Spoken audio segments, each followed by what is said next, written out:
I'm John Paul Rollert, and on behalf of the Harry L. Davis Center for Leadership at the University of Chicago Booth School of Business and the Chicago Booth Review, I'm delighted to be here for the inaugural episode of One Leader, One Story, One Lesson.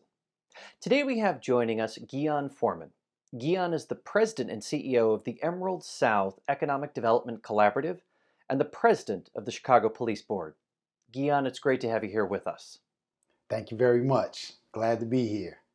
So Ghian, I'm so glad you could be here with us because there's this problem I've been spending a lot of time thinking about recently that I think is familiar to all sorts of leaders. And that is when you feel like the weight of the world is on your shoulders, when you're under a tremendous amount of pressure, when you feel like you're being pulled in all different directions, how do you keep that presence of mind to be able to continue making the very best judgments and decisions in those high pressure environments? Now, you had a profound experience earlier this year that I think really speaks to this question, and I was hoping you'd share your story. Sure. So thank you. I have a poster on my wall that I look at every day in the office, and it says, "The mental must always stay calm. You must let nothing move you, be it good or bad. For when the mental cannot be moved, there is no longer good or bad. There just is. And when there just is, you have the power to form and shape." So you could think about that one a little bit on the back end, but basically what this saying says is that if you can stay calm and take a step back and survey and use the tools that you already have, you're prepared for these situations, right? You have to take in a lot of data and you have to be able to execute, live with those decisions, be it good or bad. As you might know, serving as the Chicago Police Board, one of our roles is we are kind of like the end of the road when it comes to a police accountability. And of course, right now we're dealing in a historic, monumental time with dealing with police and community relationships, kind of given all of the current events, as recently as a couple of the earlier days this week with the Breonna Taylor case. And so there was the first night of the uprisings in Chicago took place, and so over the And this course is of early in the summer, roughly June when this is going on? this is the end of May 2020. And so while the looting is taking place and it's escalating and it really is kind of concentrated downtown. Of course, I'm speaking with all of our elected officials, aldermen and the mayor's office and the superintendent's office, and it's a really bad situation. And so I've always been one of those people, criticizing the mayor or the police, the superintendent or whatever on the back end. Always Monday morning quarterback is always pretty easy, but in this particular case, I happen to be on the field, right? And the play is called so. And is that because by being president of the Chicago Police Board, you have to see these issues from both sides as best as possible? So that's one part of it for sure, and it's a very important part of it, right? Because I have to have the frame of mind to stay neutral to be able to understand everything. The other important part of it is that I served as the vice president of the police board under Mayor Lightfoot when she was the president.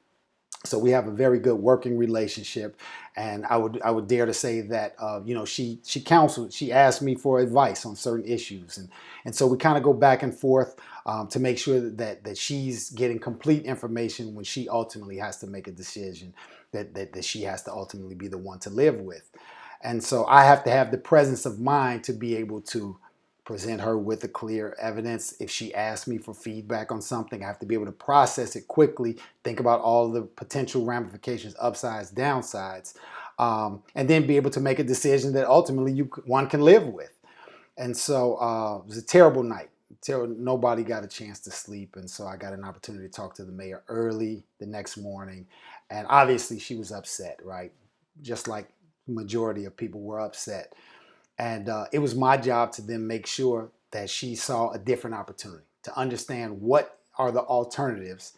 There were some people who looted because they were frustrated. There were some people who looted because there was an opportunity. My big message was how do we create this as an opportunity to create something for the future? This damage is done. Nobody won today. How do we do that? The mayor ended up inviting me to come to the press conference to speak. Spoke at a press conference. Really felt like a big portion of the population were motivated by not only my words, the mayor's words, the superintendent, and some of the other speakers. Um, and it was a crazy situation because even getting to the press conference that day, I had to use my police credentials to get there, to Because get to the location. because At effectively this point in this. time, the city is locked down. Bridges are up, highways are shut down. You can only take the streets. You can't get into the loop.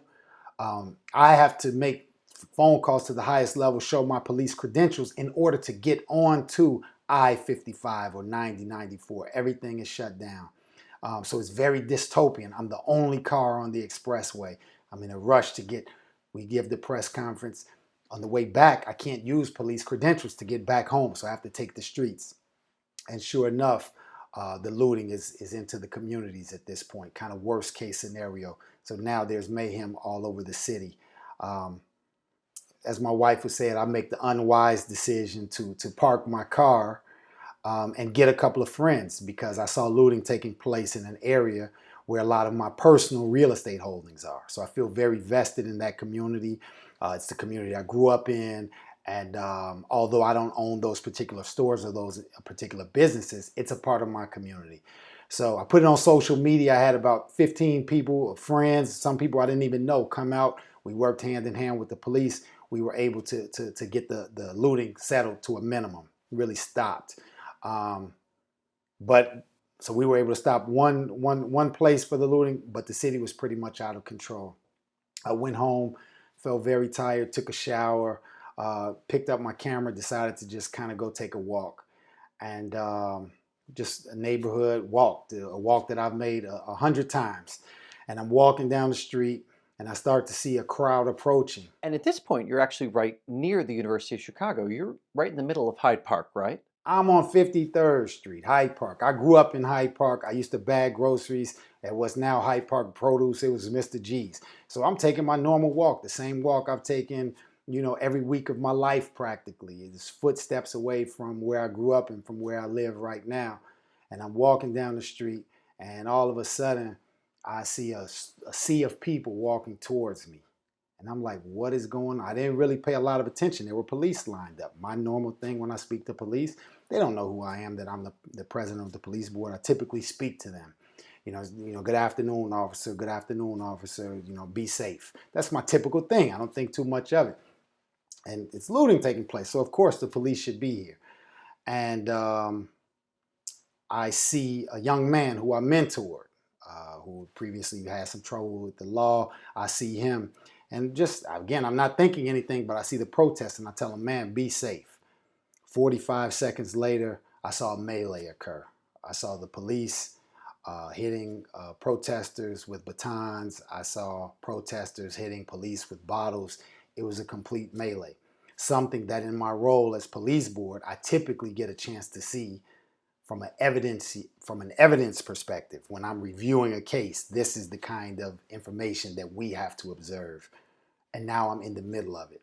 So I had to. And can I ask, having seen that as a matter of evidence, what is it like actually being there in the middle of a riot? It was a hard place to be. It was a place where you had to quickly draw back upon all of your training that you've ever had, all of the resources that you ever had to try to make a decision to stay calm. What are your options here? It's not like instantly you have to make a decision tree. This is an aside, but I tell you, when I was in business school, it was a guy in one of my group classes, and we had a case study, and I never figured it out, right? We would all sit down, we read the cases, 10 pages or 12 pages. We sit down, we talk about it. Whatever answer he decided, that he said the first time we talked about it, it was right. He did this thing 2 or 3 times. And so finally I said to him, yo, how do you keep doing this, man? How do you get the right answer every time? The very first time we talk about it, you covered all the bases. You didn't get a B plus, you didn't get an A minus, you got an A plus. How do you do this? And he said, well, look, man, I was a fighter pilot before business school. You worked in business before business school. I was a fighter pilot. I had someone talking in my ear. I had what my eyes could see out in the sky.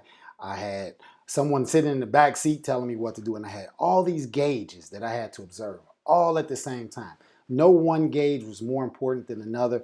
the person talking, the person in the back seat, all of it I had to have the ability to take in. And so that was essentially what I had to do. The 10 years of training that I had of being on the police board, I had to kind of call all of that into play at this one particular instant. And so I immediately went to being that neutral arbiter, trying to stop the police from hitting the protesters, trying to stop the protesters from hitting the police, or, and quite frankly, being civil with each other. And in the process of doing this, I was struck by one of the police officers.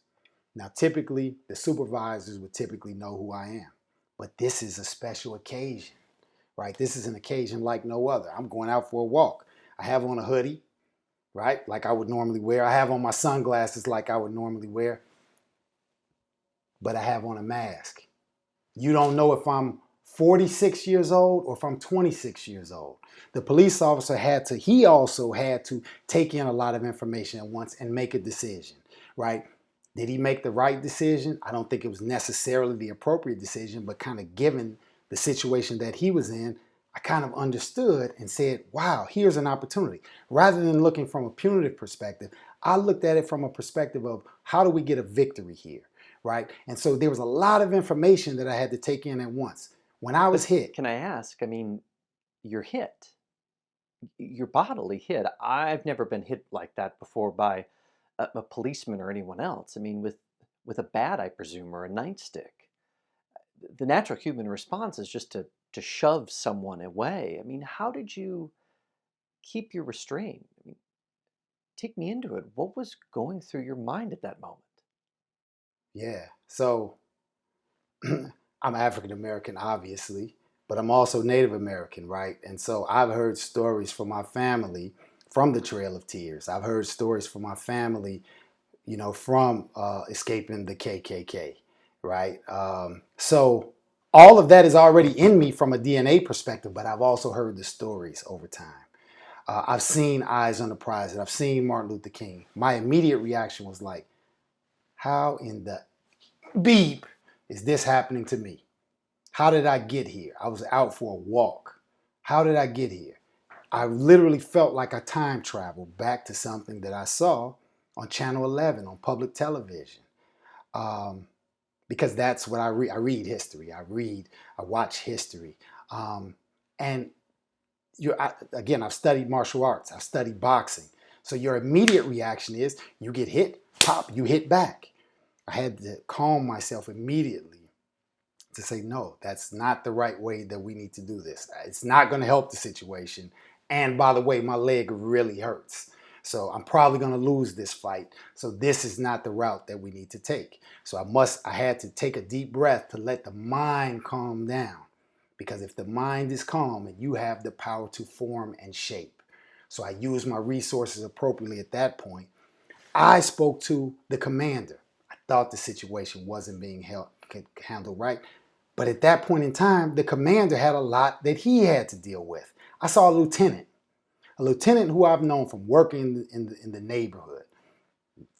This is not a whole bunch of brass, and he's a supervisor, but he just became a supervisor relatively recently. And he became the leader at that point in time. He directed me and said, this is what I need you to do. He was directing other officers, this is what I need you to do. So he stepped up in a moment in time when I was being an extraordinary leader. I was being patient. I was calming the situation. There was someone else who came up to be my leader at that point in time. At that moment in time, the crowd and the police were nose to nose. It was a bad situation. I approached and asked everyone to take a step back, for everyone to take a deep breath, right? And it allowed everyone to kind of regain their composure to figure out, what does a win look like? Because that day everybody lost. And for the last couple of months, everyone has been losing. So the point is that moment in time is only a snapshot for the rest of the things that we have to do. If I had a knee-jerk reaction right there, that doesn't allow me to come up with a good long-term solution to solve the problem that we're really thinking about.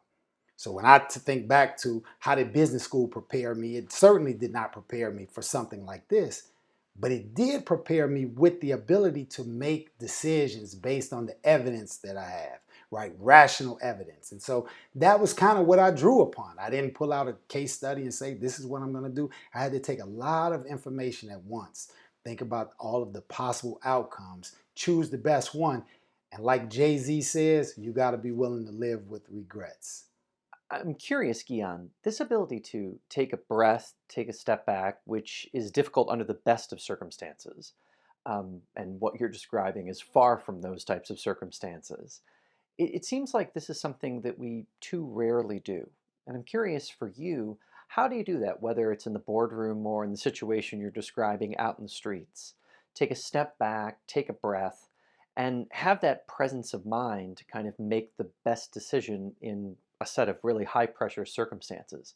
It seems like that's something we have a difficult time doing these days. And I'm curious how you do it. It's perspective. And quite honestly, I'm not sure that I would have been able to have this perspective had I not been hit.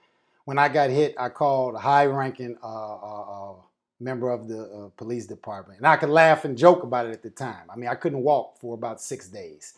But I was laughing and joking about it. I'm a guy who very rarely you don't see me without a smile. And so I said, man, do you guys get hit with this thing in the training academy? And he laughed. He said, well, we do, but we have on pads.